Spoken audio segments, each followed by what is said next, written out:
සුබ දවසක් මගේ යාළුවෝ හැම දිනාටම. ඉතින් මේ අලුත් අවුරුද්දේ ඉදිරිපත් කරන පළවෙනි වීඩියෝ එක තමයි අද මම අරගෙන ආවේ.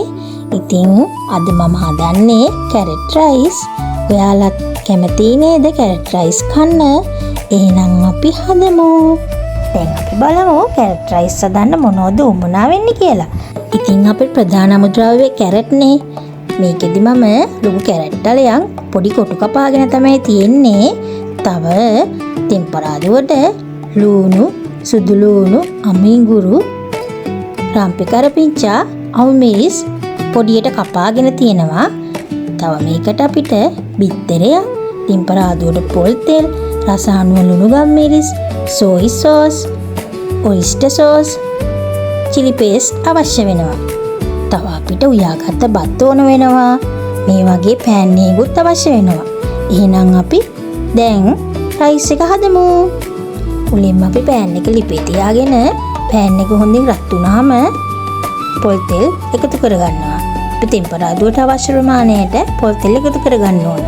මම එකතු කරන්නේ මෙන්න මේ වගේ ප්‍රමාණයක් තමයි.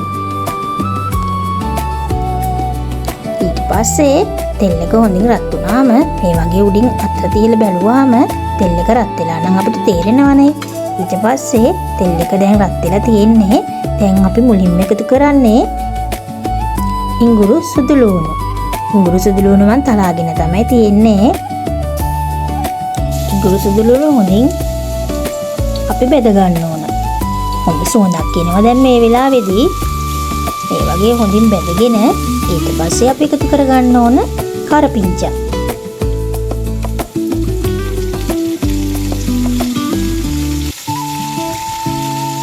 කරපිංචා ටිකත් පැදීගෙන එනකොට රම්ප එකතු කරනවා.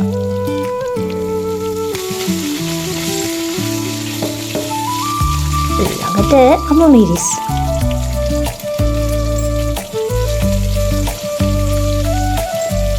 දැන් මේ ටික හොඳින් බැදුනාම මම හීනියට ලියාගත්ත ලූණු ටික එකතු කරනවා.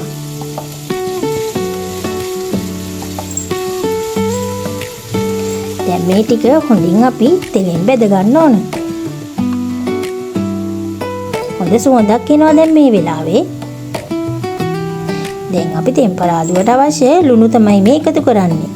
ඔයාලගේ රස අනුව ලුණු එකතු කරගන්න. ඊපස්සේ මේක හොඳින් කවලම් කරගෙන මේ ටික හොඳින් බෙදුනාම අපි මේකට අපේ බිත්තරේ එකතු කරගන්නවා. පෑන් එකට දාලා හොඳින් මේක කඩා ගන්න ඕනේ. හැන්දකින් දැන් අපි මේක කඩා ගමු. මේ වගේ හොඳින් කවලම් කරගන්න. ඊට පස්සේ බිත්තරෙත් හොඳින් බෙද ගන්න ඕන. මේ වගේ බිත්තරෙත් හොඳින් බෙදුනහම අපි දැන් එකතු කරන්න ඕන අපේ ප්‍රධාන අමුද්‍රව්‍ය. දැන් අපි කැරට් ටිකත් එකතු කරගෙන කැරට් ටිකත් හොඳින් තෙම්පරාදු වෙනකන් ලිපේ තියා ගන්න ඕන.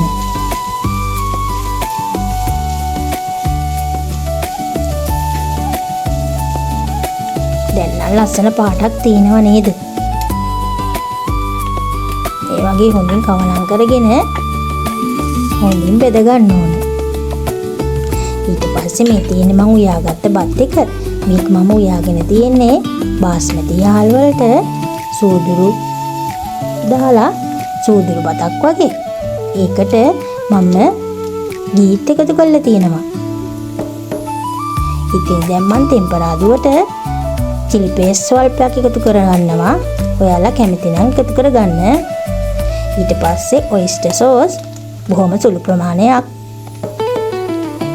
ඊළඟට සෝයි සෝස් උත් බොහොම පොඩි ප්‍රමාණයක් එකතු කරගන්නවා. ඊට පස්සේ මේ ඔක්කොම හොඳින් කවලම් කරගන්න ඕන. දැන් ගම්මිරිසුත් එකතු කරා. දැන් මෙන්න මේ වගේ හොඳට ඔක්කොම ටික කවලම් කරගන්න. කවලම් කරගෙන අපේ උයාගත්ත බත් එක තියෙන්නේ. බත් එක මේකට එකතු කරගන්න ඕන. දැන් නම් තෙම්පරාදුව හරි. දැන් මම බත් තමයි ඊට පස්සේ එකතු කරන්නේ.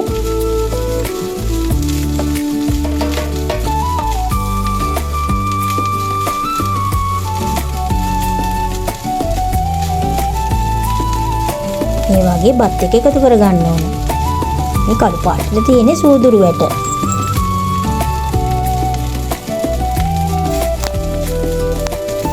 බත් එකතු කරගෙන හොඳින් කවලම් කරගමු.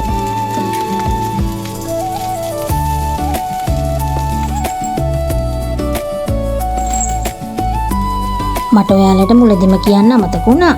මේකට මම කොත්තමල්ලි කොළයි ලුණු කොළයි හිණිට ලියාගෙන අන්තිමට එකතු කරනවා. ඒ නිසා කොත්තමල්ලි කොළයි ලුණු කොළයි ඕගොල්ලෝ ගන්න. දැන් මේ වගේ හොඳින් බත කවලම් කරගන්න ඕන. දැන් මේ තියෙන්නේ ලස්සන පාටට පේනව නේද? දැන් මේක උඩින් මම කොත්තමල්ලි කොළයි හිණිට ලියාගත්ත ලුණු කොළ ටිකයි තමයි එකතු කරගන්නේ. දැන් ලිප් ඔෆ් කරගෙන තියෙන්නේ. දැන් මේ වගේ බත් එක උඩින් කොත්තමල්ලි කොළයි ලුණු කොළයි අපි දාගන්නවා. ඊට පස්සේ මේ ඔක්කොම අපි හොඳින් කවලම් කරගන්නවා. දැන් කොහොමද? ලස්සන පාටක් තියෙනව නේද? දැන් ඔන්න අපි කැරට් රයිස් එක නම් හදලා ඉවරයි. දැන් රස, පාට, සුවඳ මේ ඔක්කොම හොඳට තියෙනවා. ඕගොල්ලොත් ගෙදර අයත් එක්ක එහෙනම් කැරට් රයිස් එකක් හදලා රස බලලා කියන්නකෝ. අද මගේ වීඩියෝ එක බලපු ඕගොල්ලොන්ට ගොඩක් ස්තුතියි. එහෙනම් මම තව අලුත් වීඩියෝ එකක් අරගෙන ඉක්මනට එනකම් ඕගොල්ලෝ සතුටින් පරිස්සමින් ඉන්න.